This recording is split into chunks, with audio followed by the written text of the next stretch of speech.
Hi there, I'm Christy Wilhelmi from Gardenerd, and amid all of the coronavirus craziness going on, I've been getting a lot of questions about composting, so I wanted to address those questions today. First of all, I want to say composting is one of the most important things that you can do to reduce your carbon footprint. Food waste and the greenhouse gases that it causes are a huge contributor to climate change, or at least to CO2 emissions, and the more we can bring that down, the better. And in the news lately, it has been said that more and more people are throwing food away, especially the hoarders who, bought stuff to store up for 3 months, and then, 2 weeks later it's gone bad in the fridge. So I'd rather you compost it than throw it in the garbage. So let's talk about composting. Composting is a chemical response to mixing browns and greens together. Browns are things like cardboard, paper towels, napkins, tissues, shredded paper, your junk mail that comes in the mail. As long as it's not glossy or metallic, has metallic inks, you can compost that. It's also things like cotton or burlap or, things like mulch, everything's around me right here, mulch, dead trees, twigs, etc. So those are your brown ingredients. Those are called mature biomass or carbon ingredients. Your greens, on the other hand, are your kitchen scraps, anything that's still, alive, immature biomass, as it is called, and that's going to be stuff like your trippings from your garden. If I wanted to trim up some of these and put them in the garden, I could. Things like high nitrogen ingredients like animal manures, just like chicken and horse and goat and rabbit manures, no pets please. Things like, when you brush your hair and your fingernail clippings, that can all go in the compost pile. So when you put browns, carbon, and nitrogen greens together and add a little bit of water and a little bit of soil from your garden, magic happens. Microbes start to break things down, and compost happens. That's my favorite thing, my bumper sticker. Compost happens. So the thing to know is that the more often you turn your pile, the better or the faster it's going to break down into a compost. Because when you turn the pile, you're aerating it, plus you're exposing new surface area, so microbes find a new place to eat. And bacteria and fungi start breaking down that biomass into something that it can turn into soil over time.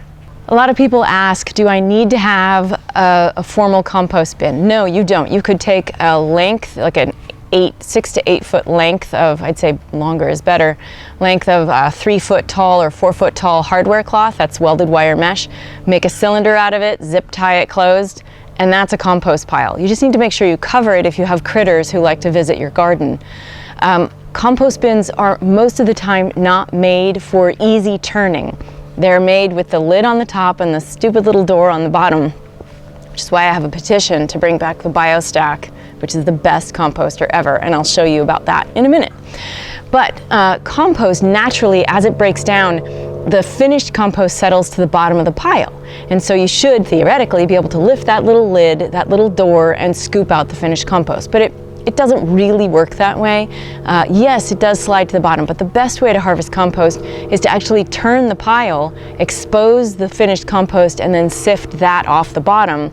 So when people ask, like, how should I set up my compost bin, and I do have another video on this about setting up your compost operation, it's a good idea to have your compost pile, your compost bin, and a space next to it so you can move the bin, you can shimmy the bin off and set it down next to it, and then shovel your contents into it, because then as you get to the bottom, you're going to see finished compost that looks more like soil, and you're going to be able to sift that off and use it in your garden.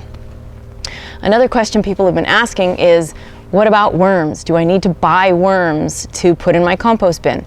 If your pile is open on the bottom to soil and sitting on soil, microbes and worms are going to find your bin in a couple of months, so don't worry about it. They are seeking food to break down. That is what they want.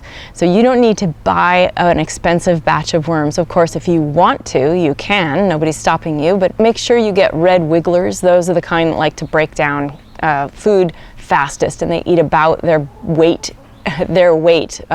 in food per day. And worms eat a lot of food, so you can add them if you want to, but it's not necessary. I've had another request to show people what compost is supposed to look like during different stages of breaking down. So we're going to go over to my piles and take a look.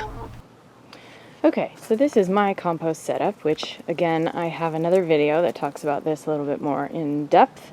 And want to show you bin number one. Bin number one has, right now, let's get in here to see, mostly a layer of brown on top. So that's shredded paper bags and paper pulp pots and some old root systems, and that's going to be your brown layer. And you always want to end in brown because brown is going to help keep out the odor and the critters. So if we peel back that layer of brown, got a burlap sack in here too, you can see food waste. So that's where, and then that's where the critters are. So eggs and kiwi and charred stems and that kind of stuff. So that's all in there. But you always want to end in brown. So when you add a layer of green, I always pull back the brown layer, add to the corner, and then push the brown layer back on. And just so you can see an example of other brown things, I've got these old pulp pots. I've got this whole container full of cardboard boxes and newspaper and the like. And that's all going to go in the compost bin at some point or another. There are also bins of chicken manure that we've been storing on site from our hens, and some other brown materials, leaves and shredded stuff that's going to go in there eventually. So that's what compost looks like in the beginning when you're just starting to build a pile. After a while, we're going to jump down to bin number 3 here. This is what compost that has been sitting for a couple of months looks like. This bin was in bin number 1. The contents of this bin was in bin number 1. This is a lot fuller than the first bin, as you can see.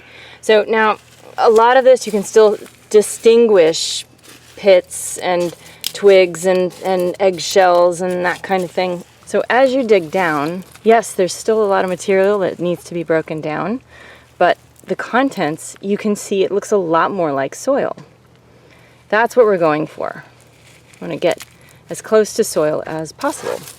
And the further down in the bin, the further down the bin you get, down to this layer, that's where all the most finished compost is going to be. So this compost pile has a little ways to go before I'm going to use it. I want to show you some finished compost that is completely ready to use.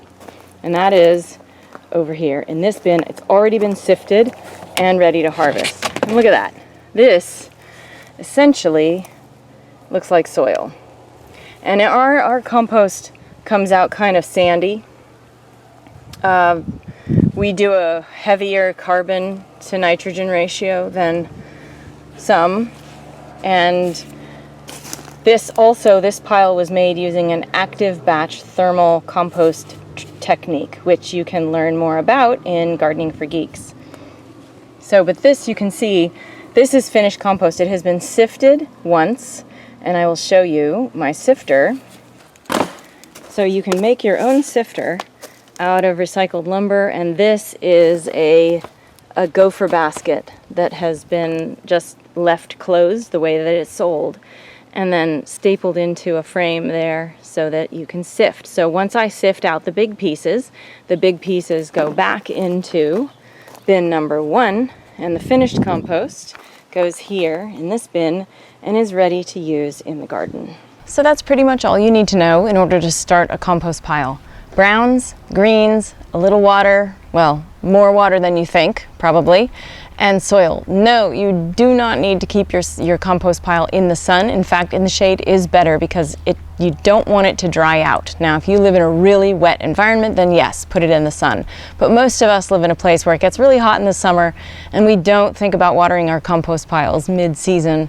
So as soon as the pile dries out, the microbes go dormant or they die, so no more composting process. So it's a good idea to keep it in the shade where you can keep an eye on it and keep it moist. For more information about growing your own food and making your own compost, visit gardenerd.com and consider becoming a Patreon subscriber to support all this free stuff that we do on Gardenerd. Also, check out Gardening for Geeks. That is my book, and it has tons of information that can walk you through the step-by-step process of how to make compost on your own using 2 different methods, including the active batch thermal composting method that I talked about in this video. That's it for this week. If you like this video, share it with your friends, and don't forget to subscribe so you can find out when our next video comes online. Happy gardening!